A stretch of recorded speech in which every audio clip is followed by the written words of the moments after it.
Magandang gabi po. Narito na po magiging lagay ng panahon ngayong gabi at bukas ng Sabado, December 16, 2023.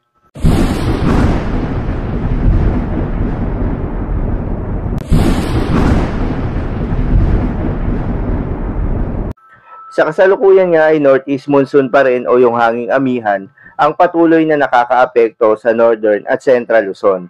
Habang itong easterlies o yung hangin galing sa karagatang Pasipiko ang nakakaapekto sa nalalabing bahagi ng ating bansa. Para naman sa mga lugar na apektado ng northeast monsoon kabilang na Ilocos Region, Cordillera Administrative Region, Cagayan Valley at Central Luzon, asahan ng bahagyang maulap hanggang sa maulap na kalangitan na may kalat-kalat na mahihinang pag-ulan. Para naman sa Metro Manila at iba pang bahagi ng bansa, asahan ng bahagyang maulap hanggang sa maulap na papawirin na may kasamang isolated rain showers or thunderstorms, dulot naman yan ng easterlies at localized thunderstorms. Posible po ang mga pagbaha o pagguho ng lupa during severe thunderstorms. Samantala, itong low pressure area na binabantayan, ayon sa PAGASA, ay nasa labas pa rin ito ng ating Philippine Area of Responsibility na nasa layong 1,235 km east-southeast of southern Mindanao. Inaasahang papasok ito ng ating Philippine Area of Responsibility bukas ng Sabado. At nananatiling may posibilidad na maging bagyo itong nasabing low pressure area. At kapag nakapasok na ito ng ating Philippine Area of Responsibility at maging bagyo, tatawagin ito sa local name na Kabayan. Sa ngayon po ay pinag-iingat na po ang ating mga kababayan na posibleng maapektuhan. Ayon kasi sa ilang weather forecast model ay posibleng maglandfall ito sa ating bansa ngayong darating na linggo. Ngunit posible pa rin ang mga pagbabago sa mga nasabing forecast.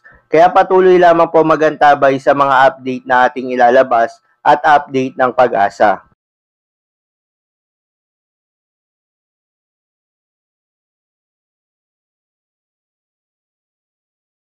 Para naman sa lagay ng panahon bukas ng Sabado, December 16, 2023, asahan ng maliwalas na panahon sa Northern at Central Luzon, maliban lamang sa isolated na mahihinang pag-ulan, asahan din ang malamig na hangin. Sa Metro Manila naman at nalalabing bahagi ng Luzon, asahan ng fair weather condition, maliban lamang sa mga localized thunderstorms, makakaasa pa rin ng mainit na panahon dulot yan ng easterlies. Para naman sa Visayas at Mindanao, dahil sa easterlies, asahan pa rin ang mainit na panahon na may mga tsansa ng mga localized thunderstorms lalo na sa hapon o gabi.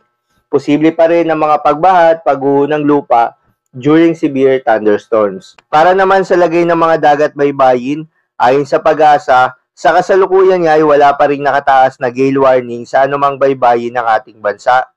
Ngunit asahan ng katamtaman hanggang sa malo na karagatan dito sa hilagang bahagi ng Luzon, pati na rin sa silangang bahagi ng Luzon at Visayas. Kaya naman iba yung pag-iingat sa mga nagpaplanong pumalaot sa mga nasabing baybaying. Samantalang banayad hanggang sa katamtaman ng mga pag-alon ang mararanasan naman sa nalalabing bahagi ng ating bansa.